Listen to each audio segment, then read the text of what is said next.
Mbuji-Mayi 24, bonjour et bienvenue à tous nos abonnés d'ici et d'ailleurs. Je suis Kasonga Moï, votre Kamona Kamba, c'est-à-dire celui qui voit et qui rapporte pour vous. Nous sommes très heureux en ce jour de vous présenter une toute nouvelle émission qui s'intitule Espace du Livre. Espace du Livre est un programme que nous allons commencer à vous présenter ici dans le but d'accorder la parole aux écrivains, à ceux qui parlent par le livre. Ils vivent ici en Mbuji-Mayi, ils vivent en RDC ou en dehors de notre pays, sous le continent africain ou dans d'autres continents du monde. Ils auront l'occasion de parler ici. Ils vont nous parler de ce qu'ils écrivent dans leurs livres, qu'est-ce qu'ils poursuivent, comment est-ce qu'ils ont commencé. C'est toutes ces questions que nous allons que nous tenterons de répondre dans cette émission Espace du Livre. Ainsi, pour ce premier numéro d'aujourd'hui, nous allons recevoir pour vous un écrivain congolais. Il est Kassayan, il vit ici en Mbuji-Mayi. Il s'agit de monsieur Fernand Mpiana Kamona. Lui, il est écrivain de plusieurs romans, il a écrit de théâtre, il a écrit de récits. En parlant de romans, il a écrit La Troisième Guerre mondiale. Peut-être que vous l'avez déjà lu. Nous allons le recevoir aujourd'hui. Avec lui, nous allons parler de sa carrière d'écrivain. Comment est-ce qu'il a commencé? Qu'est-ce qui l'a poussé à commencer à écrire? Qu'est-ce qu'il bénéficie de l'écriture? Comment est-ce qu'il produit ses livres? Et si vous voulez avoir ces livres, où est-ce que vous pouvez les avoir? Ici, dans la ville de Mbuji-Mayi. Et pour l'instant, il ne nous reste qu'à recevoir notre premier invité de cette émission Espace du Livre. Et voilà, chers abonnés, comme je venais de vous l'annoncer, nous avons sur notre plateau Monsieur Fernand Mpiana Kamona. Monsieur Fernand, bonjour. Bonjour. Nous sommes heureux de vous recevoir dans notre émission Espace du Livre. Et soyez les bienvenus sur votre émission Espace du Livre. Merci. Et déjà, pour commencer, nous voulons d'abord connaître qui est Monsieur Fernand Mpiana Kamona. Merci beaucoup pour la question. Fernand Mpiana Kamona, c'est un Congolais de père et de mère. De père et de mère. Je suis né dans la ville ferroviaire de Mweneditu en 1958. En 1958. J'ai fait mes études primaires à Ditou. Et les secondaires, j'ai commencé une partie au petit séminaire de Lukelenge. Et je suis allé achever à l'Institut Mawazo de Lubumbashi. Et à Mweneditu, c'était dans quelle école? C'était EP Saint-Louis et l'Institut Saint-Louis. Donc c'était une seule paroisse. Les écoles catholiques prenaient le nom de la paroisse. Ok. Et l'école continue à exister jusqu'aujourd'hui? Oui, maintenant c'est l'Institut Bondoy. C'est l'Institut Bondoy, l'actuel Bondoy. Ok. Vos études, une partie à Mweneditu, une partie à Mbuji-Mayi, au petit séminaire de Lukelenge. Et la fin à Lubumbashi, à l'Institut Mawazo de la Roche. Ça, c'est le secondaire. Le secondaire. Et l'université? Je voudrais donner un complément au niveau des humanités. Là, j'ai fait des humanités littéraires. Les humanités littéraires. Vous vous souviendrez, vous avez fait aussi le latin. On analysait les Cicérons, on analysait les différentes œuvres et l'argumentation de Cicéron, par exemple, ça a marqué plus d'un. Je suis parmi ceux qui ont été marqués par les argumentations, surtout quand on parle des argumentations en dehors de la logique. Alors j'ai été beaucoup attiré par ça. Au supérieur, j'ai fait l'ISP de Mbuji-Mayi où j'ai fait l'anglais et culture africaine. Donc nous sommes en face d'un anglophone. Oui, je suis un anglophone, mais qui écrit régulièrement en français. En français. C'est un contraste vraiment. Ouais. Qu'est-ce qui fait que vous êtes anglophone de formation, mais vous écrivez en français? Oui, on peut toujours écrire en anglais, comme on peut écrire en langue locale, mais ce qui est vrai, c'est que les gens auxquels vous vous adressez, quand c'est en anglais, ils sont moins nombreux. Nous écrivons en français parce que presque tout le monde, même ceux qui n'ont pas été à l'école, ils peuvent bricoler le français, ils peuvent lire et comprendre, mais l'anglais, c'est un groupe restreint, c'est pour cela qu'on écrit. S'il faut écrire en anglais, il faut alors vous adresser à un petit groupe. Parlons un peu de vos études, de l'anglais. Qu'est-ce qui vous a poussé à aller faire l'anglais à l'ISP? C'était quoi l'objectif? Bien, c'est une bonne question. Vous voyez, nous avons souffert, nous avons traversé la situation que vous n'avez pas connue. C'était du temps de Mobutu, il y avait le système de quotas, pour être inscrit à l'université, on précisait pour telle province, il faut autant, pour telle province, il faut autant. Il y a des gens qui n'arrivaient pas à trouver les inscriptions dans le domaine de leur choix. Et puis, à un certain moment, pour aller à l'université, il fallait avoir 60%. Pour aller dans les études supérieures, il y avait 55%. Alors qu'à notre période, si vous avez un diplôme de 50%, même celui de 49%, vous êtes les bienheureux. C'était difficile. C'est vrai. Ce qui fait que nous, on n'a pas eu la possibilité d'aller à l'université. Lorsqu'on a été admis à l'ISP ici, j'ai dit, moi, je ne vais pas loin, je vais ici à l'ISP, mais qu'est-ce que je veux faire à l'ISP? Je ne peux pas aller à l'ISP pour faire quelque chose que n'importe qui peut faire. Il faut faire quelque chose qui est un peu difficile, qui peut faire en sorte que dans une école, si on a besoin d'une personne, que ce soit vous, que ce soit moi. C'est un peu le cas avec moi. J'ai fait le latin français à l'ISP. Je me suis dit, je fais le latin pour que lorsqu'on aura besoin d'un enseignant de français, si nous sommes deux, celui qui fait la linguistique, les français, langues africaines et le latin, si nous nous présentons, mais pas moi. C'est ça. Ah, ok. Et vous arrivez à l'ISP. J'avais envie de faire la biologie, chimie ou l'anglais. Mais on m'avait orienté en anglais. Un mois après, j'étais tenté de quitter. Parce que lorsqu'on entre, le professeur il parle. Il n'a même pas encore terminé. Les répétants la répondent yes, yes, yes. Vous demandez, mais qu'est-ce qu'on a dit? Il commence à se moquer de vous. Alors, nous étions tentés d'aller faire les maths physiques. Quand on va faire les maths physiques, nous sommes à deux qui voulons changer. Nous trouvons 10 de maths physiques qui veulent venir en anglais. Alors on a dit non, on force. Nous avons forcé et nous n'avons pas démérité. C'est ainsi qu'on est là. Et parlez-nous un peu de votre enfance, de votre personnalité. Quel type d'enfant étiez-vous? Je vous ai dit que je suis passé par un petit séminaire. Nous étions les enfants dociles. Un enfant docile. Je n'étais pas conflictuel. Puis j'étais très obéissant au point tel que dans ma famille, il n'y a que moi qui ne connais pas le foot. Parce que les grands-parents ne voulaient pas. Pour eux, il fallait seulement aller avec les chèvres, ramener les chèvres à la maison. Alors mes petits frères, ils fraudaient un peu, ils allaient. Ils se retrouvent dans le foot. Moi, zéro en foot, parce que très obéissant. C'était ça mon enfance. Et votre scolarité, quel type d'élève étiez-vous? Non, bon, écoutez, j'ai difficile de dire que j'étais intelligent, mais je sais que j'ai été apprécié. J'ai été apprécié. Voilà, vous arrivez à l'ISP, vous faites l'anglais et culture africaine, c'est ça? Oui. L'anglais et culture africaine, vous avez obtenu votre diplôme de licence?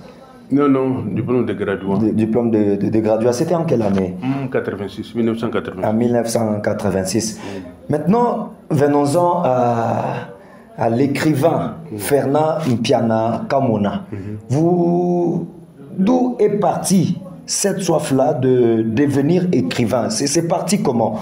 Déjà, vous nous avez signalé ici que vous avez fait des études littéraires, déjà les Cicéron, les Tacite et les autres vous ont inspiré. Mais vous, personnellement, qu'est-ce qui vous a poussé à devenir écrivain?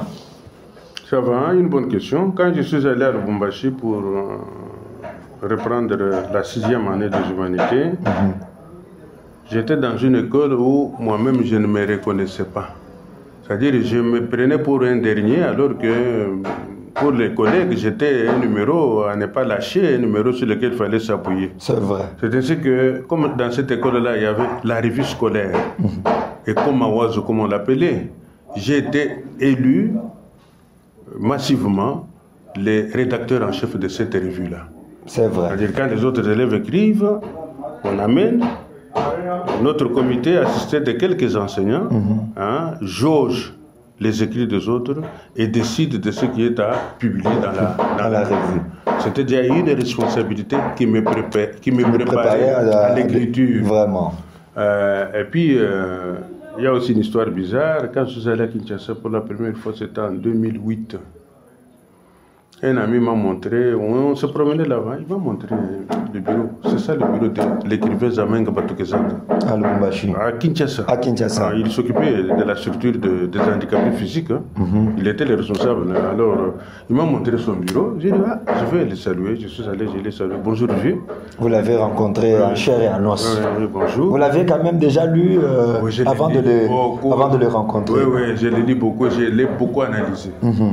Alors je lui dis, vieux, comment vous allez? Je me suis présenté, moi c'est le jeune frère à Pichibanda. Ah, tu es frère de mon... Ah, vous êtes frère à Pichibanda? Oui, même père, même mère. C'est vrai? Oui, oui. Il y avait quelqu'un entre moi et puis. Il y a un écart de 5 ans entre nous deux. C'est lui qui nous séparait est parti, maintenant je suis tout droit derrière. Donc c'est lui le plus âgé? Oui, oui, c'est lui le plus âgé. Ok, venons-en à l'histoire avec votre rencontre avec Zamenga. Je lui dis, mais... vieux, j'ai brûlé d'envie de vous rencontrer. On dit que vous écrivez mal, alors que vos œuvres circulent beaucoup. Pourquoi vous voulez publier chaque année? Vous ne pouvez pas mettre 2 ou 3 ans pour préparer quelque chose de très mûr. Attendez, à cette époque-là, vous aviez quel âge? Et puis, Zamenga aussi pouvait avoir quel âge à cette époque? Moi, je le vois en 2008. En 2008. J'avais 60 ans déjà. J'avais 60 ans. Alors, Zamenga, la réponse de Zamenga, c'est ce qui m'a beaucoup plu. Zamenga me pose mes questions. Moi, connu. J'ai dit, Moukoul. Tu es venu à Kinshasa, tu as fait combien de temps? J'ai dit, j'ai fait 2 semaines. Il te reste encore combien? J'ai dit, 1 semaine. Tu vas rentrer chez nous, oui. Depuis que tu es venu, tu as vu le président de la République? Moi, j'ai dit non. Tu as vu un député national? Moi, j'ai dit non. Tu as vu un ministre? Moi, j'ai dit non. Mais tu as vu Zamenga? Moi, j'ai dit oui. Ah oui. Tu as vu Zamenga parce qu'il a mal écrit. Donc, je me plais à écrire mal. Un jour, j'écrirai bien et les gens vont admirer mon style. Cette réponse m'a beaucoup touché. C'est vrai. Et lorsque j'ai lu Lettres d'Amérique de Zamenga, quelques années après, non, il y avait amélioration. Effectivement, il y avait amélioration. Ça n'a pas été une petite écriture. Alors, cette histoire m'a aussi donné l'humilité de commencer par des petites choses avec les oreilles ouvertes pour écouter les observations constructives de manière à quelques jours plus tard pour dire quelque chose de mieux. On sent la différence. Au premier point, il était là. Au deuxième point, il était là. Maintenant, il a évolué. Donc, c'est entre autres les histoires qui m'ont exhorté à écrire. En 2008, vous rencontrez monsieur l'écrivain Zamenga Batukezanga, paix à son âme, à Kinshasa. À cette époque-là, vous écriviez déjà? Oui, je m'entraînais déjà. Vous vous entraîniez déjà à l'écriture. Oui, oui. Moi, je voudrais que nous puissions revenir à la genèse. Quand est-ce que vous avez vraiment commencé à écrire et qu'est-ce qui vous avait poussé? Bon, vous voyez, cette question de qu'est-ce que vous avez poussé, elle me ramène encore quelque part. Hein. On n'écrit pas pour le plaisir d'écrire. Hein. Il y a des situations que nous vivons journellement ici. Il y a des gens qui préfèrent garder silence. Il y a d'autres qui sont révoltés. Et quand il est révolté, il faut qu'il exprime sa révolte. Il dit non, non, ça je ne supporte pas. Et vous verrez d'autres gens à côté dire oui, moi non plus je ne supporte pas. Mais il n'avait pas eu le courage de dire qu'il ne supporte pas. Il a fallu que moi je dise je ne supporte pas pour qu'il vienne aussi je ne supporte pas. Donc nous écrivons parfois pour extérioriser notre tristesse, pour extérioriser notre déception. Ce que nous n'apprécions pas dans la société. De ce que nous vivons. Nous sommes les témoins de notre société et ce que nous vivons, du bien ou du mauvais. Nous devons témoigner. Vous nous avez signalé que déjà, étant élève, vous étiez rédacteur en chef de la revue Eko Mawazo. Eko Mawazo. Oui. Et là, c'était déjà une préparation lointaine à l'écriture. Oui. En 2008, vous publiez votre roman Troisième Guerre mondiale. Quand est-ce que la rédaction de Troisième Guerre mondiale a commencé et quel est le message que vous vouliez passer par la Troisième Guerre mondiale? C'est une question que j'aime beaucoup, celle que vous venez de me poser là.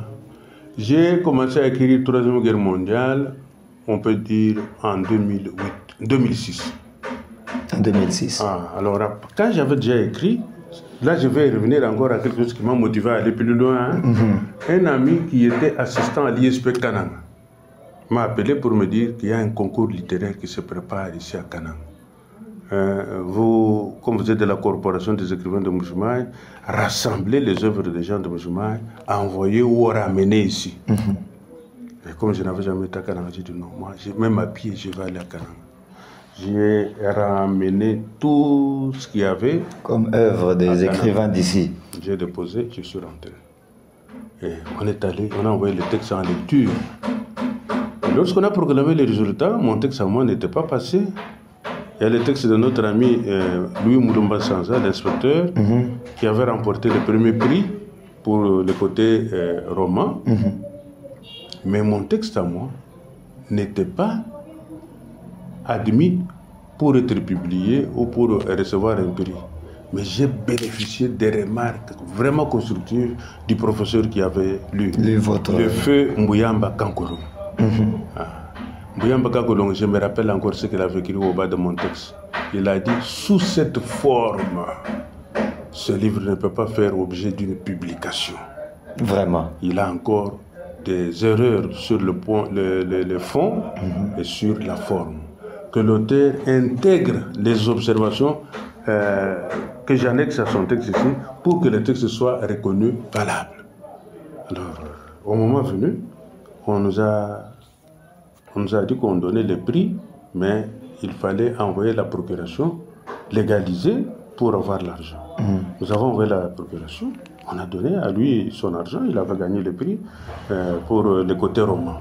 Et moi, j'ai encaissé toutes les remarques là. Maintenant, j'ai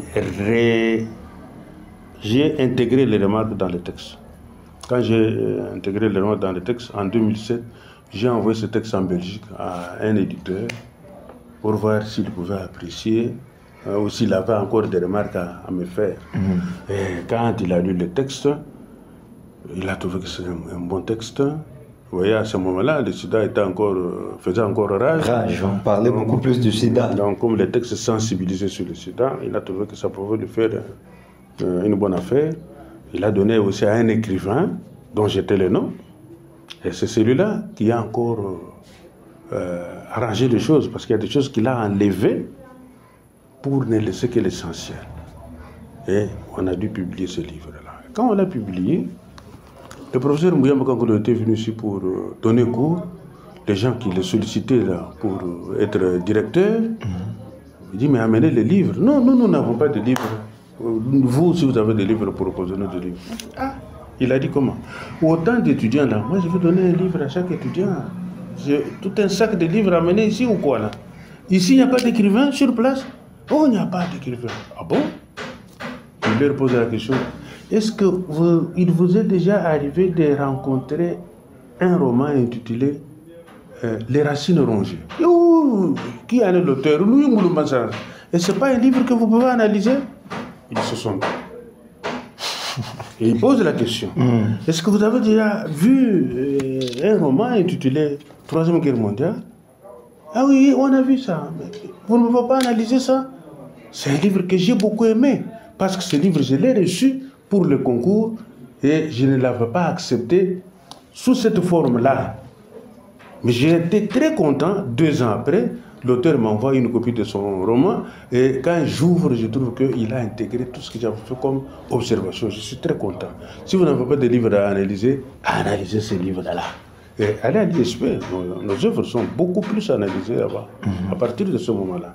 Donc c'est pour dire aussi que les remarques du professeur Mbuyamba m'ont stimulé également à écrire, parce que désormais, quand j'écris, même comme il est déjà mort là, je le considère comme toujours présent, parce que je sais déjà que s'il était vivant, si je lui donne comme ça, il va me reprocher ceci, il va me reprocher cela. D'avance, j'évite ça. Vraiment. Maintenant, le roman Troisième Guerre mondiale, qui a été publié en 2008 aux éditions Panoboula en Belgique. En Belgique, oui. Quel est le message contenu dans ce roman-là? Le message, il est là. Le message est là. Il est grand, il a beaucoup de volets. Je veux dire d'abord un petit message lié au titre. Troisième Guerre mondiale. Nous avons vécu la Première Guerre mondiale. Nous avons appris quelque chose sur la Première Guerre mondiale et la Deuxième Guerre mondiale. Nous n'étions pas nés en 14-18. 40-45. Nous n'étions pas nés. Mais on nous a dit c'était une guerre physique où l'on tuait les gens, comme on est en train de les tuer à l'Est pour avoir ce qu'ils peuvent avoir. Et quand j'ai publié la Troisième Guerre mondiale, les gens pensaient qu'en ouvrant, ils allaient voir des photos de militaires avec des armes, ils sont en train de fusiller les gens, tout ça. Et il y a quelqu'un qui était dessus, mais ce gars, il nous importune. Hein? Il met la Troisième Guerre mondiale, mais il n'y a pas de militaires dedans, il n'y a pas d'armes, il n'y a pas de morts, il n'y a pas de cadavres. Ici, nous avons fait de ce titre une image. La guerre. Quand est-ce qu'on parle de la guerre? C'est quand il y a tuerie. La guerre tue. Et quand est-ce qu'elle devient mondiale? Quand elle n'épargne aucun pays. Tout le monde est concerné par la guerre. Et nous avons vu, à partir du XXIe siècle, nous avons vu que tous les pays du monde entier se plaignaient d'une maladie, le sida, qui n'avait pas de médicaments et qui tuait régulièrement les gens. Et qui tuait comme le calibre 12, hein, avec un seul coup on peut tuer 15, 10, 20. Alors on s'est demandé, mais c'est venu d'où la maladie? Où est-ce qu'elle est vécue? On a trouvé qu'elle est vécue dans tous les pays du monde et les gens en meurent dans tous les pays et dans les mêmes conditions. Vraiment. Je me suis dit, mais ça c'est aussi une guerre, non? Parce qu'elle s'applique partout, elle tue partout, avec une grande cruauté, plus même que la guerre physique. Alors, dedans, quel était le message? Je reviens un peu. Si j'ai bonne souvenance, le personnage principal, c'est Dadi. Mais Dadi, c'est le nom de mon fils. Hein. Pour que quelqu'un ne puisse pas me dire, il m'a cité, j'ai pris le nom de mon fils, Dadi. Dadi s'est fiancé à Ado, qui était son collègue de classe. En dehors des études, il voulait se marier. Et il y avait de l'amour, ils attendaient juste la fin des examens d'État pour se marier. Et quand on a proclamé les résultats, tous les deux ont décroché leur diplôme d'État. Pour Dadi, c'était le moment venu pour réaliser leur projet. Pour Ado, non. Le mariage précoce, ça appartient au passé. Maintenant, il faut d'abord préparer la vie, il faut. Elle a dit, moi, je fais d'abord les études. D'accord. Elle a pris inscription à l'université Res Non Werba. Entre-temps, Dadi, bon, il donnait cours quelque part, il attendait qu'elle termine, qu'ils concrétisent leur mariage. Plus le temps passe, plus il sent qu'il n'y a plus de chaleur entre Ado et lui. Quand il poursuit, il trouve que non, Ado c'est déjà une vedette à l'université non Werba, qui n'est pas derrière. Les autorités académiques sont derrière, les enseignants sont derrière, les collègues même sont derrière. Et on se demandait, lorsqu'elle allait partout là-bas, est-ce qu'elle était protégée ou est-ce qu'elle n'était pas protégée? Et à la fin, on a découvert qu'elle n'était pas protégée, elle a été atteinte. Et cette année-là, beaucoup d'étudiantes sont mortes. La mort créée par les mêmes enseignants ou les mêmes autorités académiques. Parce qu'il y en a qui, dès qu'il est atteint, il dit non, je ne meurs pas seul. Il commence à chercher ça et là, les gens qui doivent l'accompagner. Malheureusement, ils ne vont pas dans une même tombe, ils vont chacun dans sa tombe. Alors, le message ici, c'était une sensibilisation de la jeunesse par rapport à la pandémie de ce temps-là, pour que les gens se protègent, pour que les gens fassent ce qu'ils sont allés faire aux études. Quand on va aux études, ce n'est pas pour une porte ouverte pour se prostituer. Quelqu'un peut étudier, terminer, trouver un bon mariage et puis être utile à la société. C'est un peu ça le message dans la Troisième Guerre mondiale. Donc, vous les jeunes, la guerre est déjà là. Elle est dans tous les pays du monde. Il faut l'éviter. Comment l'éviter? Il faut se protéger, il ne faut pas céder à n'importe quelle sollicitation. Je me rappelle quand nous étions étudiants là, vous voyez les enseignants qui disent là, non, facile. Quand il dit là, facile, celui à qui on a dit facile, il tente aussi. Quand il goûte, il vient c'est comme tu l'avais dit là, facile. Alors, quand j'ai fait maintenant un regard rétrospectif, les filles autour desquelles on disait c'est facile, il n'y en a plus, hein, elles sont toutes mortes. Elles sont toutes mortes. Voilà, mesdames et messieurs, vous êtes en train de suivre l'émission Espace du Livre sur votre chaîne Bujimaï 24. Nous recevons pour ce tout premier numéro l'écrivain congolais Fernand Piana Kamona, auteur de plusieurs romans, dont Troisième Guerre mondiale, La conversion d'Elina, Une coquille vide, Non au néocolonialisme à Kozako, et bien d'autres encore. Notre émission est en train de tendre vraiment à sa fin. Je pressens déjà qu'il nous faudra notre numéro. Mais, monsieur Fernand, après la publication de votre roman Troisième Guerre mondiale, comment est-ce qu'il avait été reçu par la population, par vos lecteurs? Je l'ai dit déjà, hein, quand vous allez dans les institutions supérieures de la place ou des environs, vous trouverez qu'on analyse beaucoup nos œuvres là-bas. Donc nous avons donné de la matière. D'ailleurs, encore certains professeurs me disent, cette année tu ne fais rien, mais c'est tout ce qu'il y avait là, on a déjà analysé, il faut déjà changer. Donc nous avons fourni de la matière aux étudiants pour les textes, pour les cours d'analyse des œuvres littéraires, et même pour la rédaction de leurs travaux de fin de cycle, nous avons produit. Et je crois que je vais répondre à cette question autrement. Un jour, quand le corona a commencé, un jour je dormais là, le téléphone résonne, le téléphone sonne. Bonjour, bonjour. Oh, je suis un enseignant de Canaan. Oh, qu'est-ce que j'ai à faire un enseignant de Canaan? Il me dit, vous dormez? Moi, je dis, je ne dors pas. Mais ce n'est pas vous qui avez écrit Troisième Guerre mondiale. Je dis, oui. Mais qu'est-ce que vous attendez pour écrire Quatrième Guerre mondiale? Parce que Corona est en train de faire des violences. Ah, j'ai compris que notre message est allé plus loin. Vraiment. Et que les gens sont avec nous. Ok, merci beaucoup, monsieur Fernand. C'est un plaisir pour nous de vous recevoir ici dans notre émission Espace du Livre. Cet espace du livre est ouvert à tout écrivain, vous tous qui nous suivez. Si vous écrivez, quel que soit votre domaine d'écriture, cette émission vous concerne. Contactez-nous au numéro qui est affiché au bas de votre écran et nous allons vous recevoir vous aussi. Je vous vois, vous avez écrit beaucoup de romans. À part le roman, quel autre genre littéraire avez-vous touché? Vous faites de la poésie, les récits, des essais? Bon, j'ai écrit 4 romans qui sont déjà publiés. Dans les terroirs, j'ai un roman en français, un roman en Chiluba.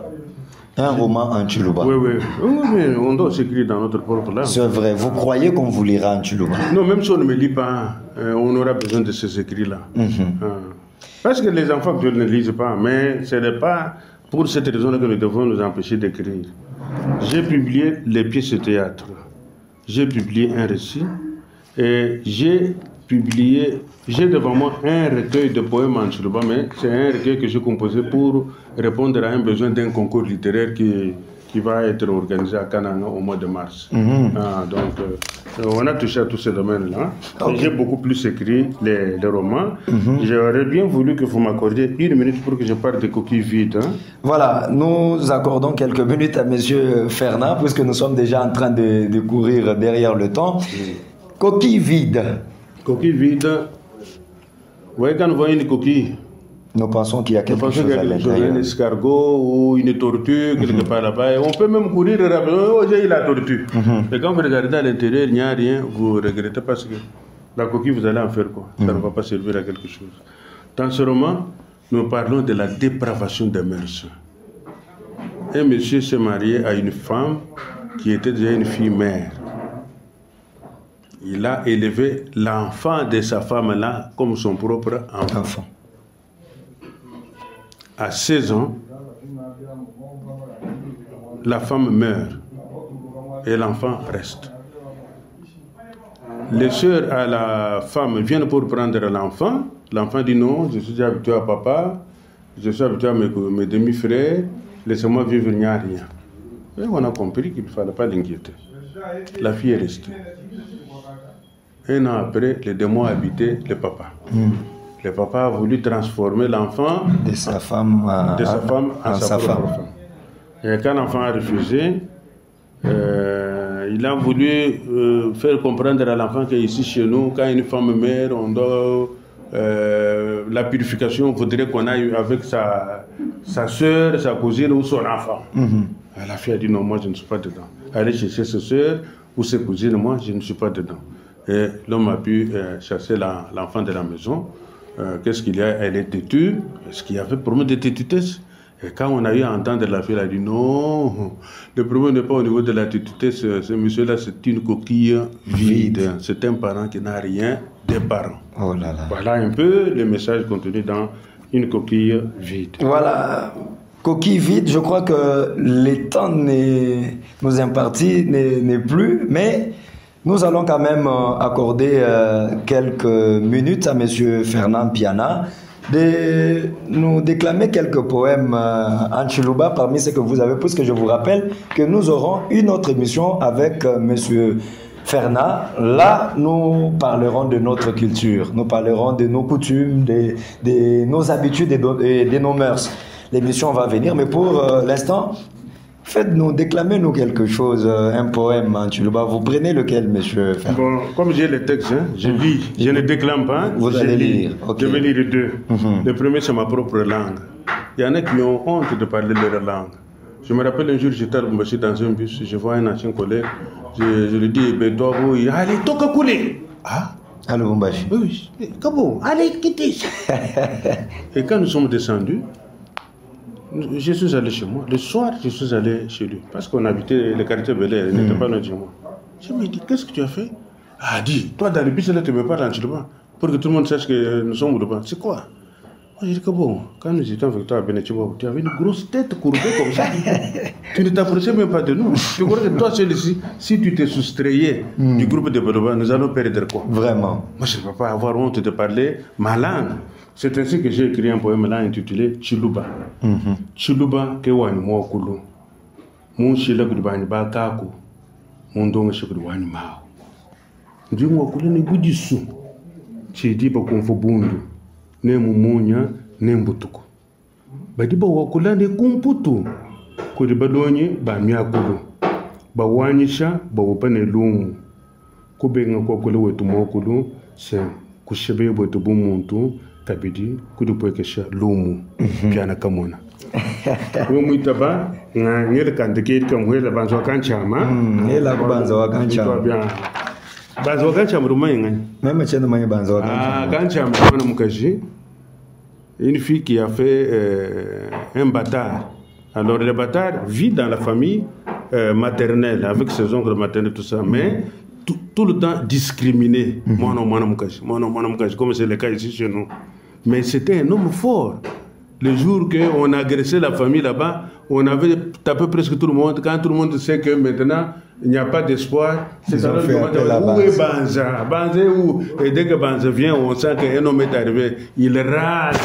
C'est alors qu'à la fin, il dit, ah, c'est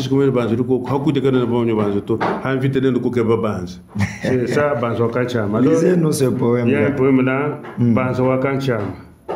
Dit qu'il y a un bout de poupée, il n'y a pas moutou.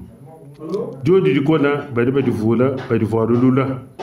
Diamouin, je sais pas, je suis kabilé, ne mukaba.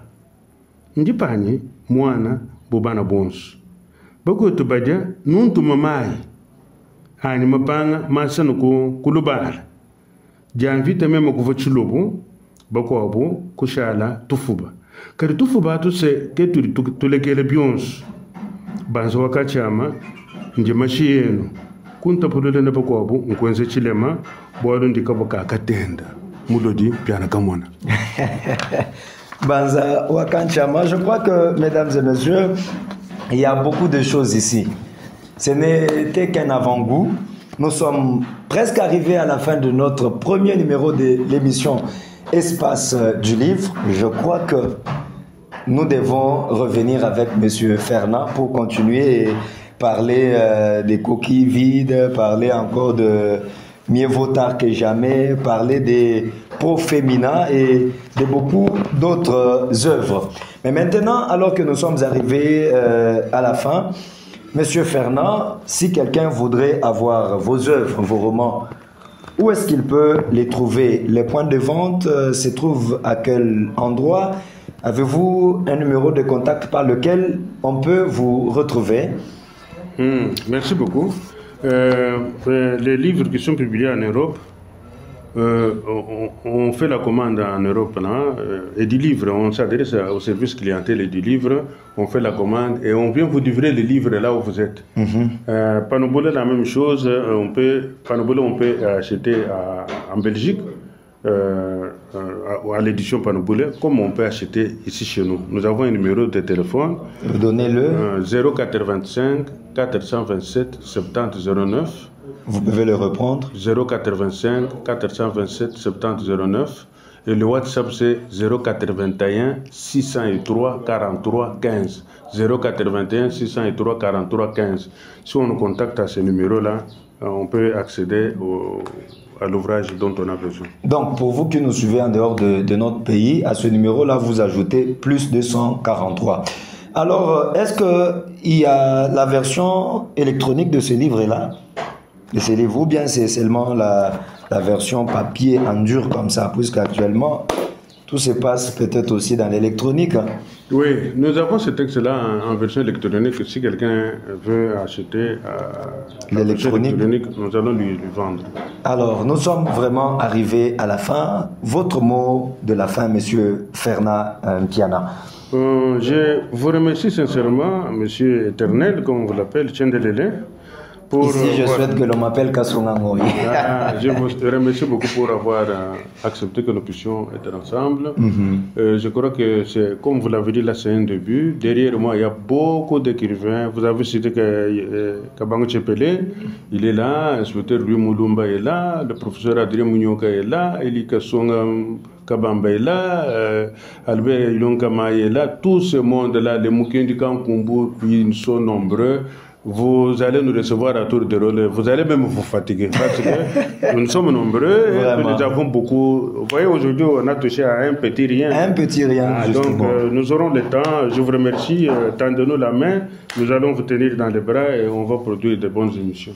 Voilà, mesdames et messieurs, chers abonnés de Mbujimaï 24, ça a été un plaisir pour nous de vous présenter ce premier numéro de notre émission Espace du Livre, qui vous a fait l'honneur de recevoir Monsieur Fernand Mpiana Kamona, un écrivain congolais vivant ici en Mbujimaï. Avec lui, nous avons parlé de sa carrière d'écrivain et de quelques-unes de ses œuvres littéraires.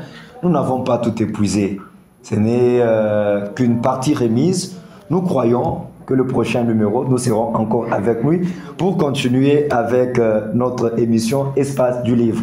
Mais pour l'instant, il ne nous reste qu'à vous remercier. Et si vous voulez aussi participer dans cette émission, n'hésitez pas à nous contacter au numéro qui est affiché au bas de votre écran. Et pour l'instant, il ne nous reste qu'à vous dire au revoir et à très bientôt.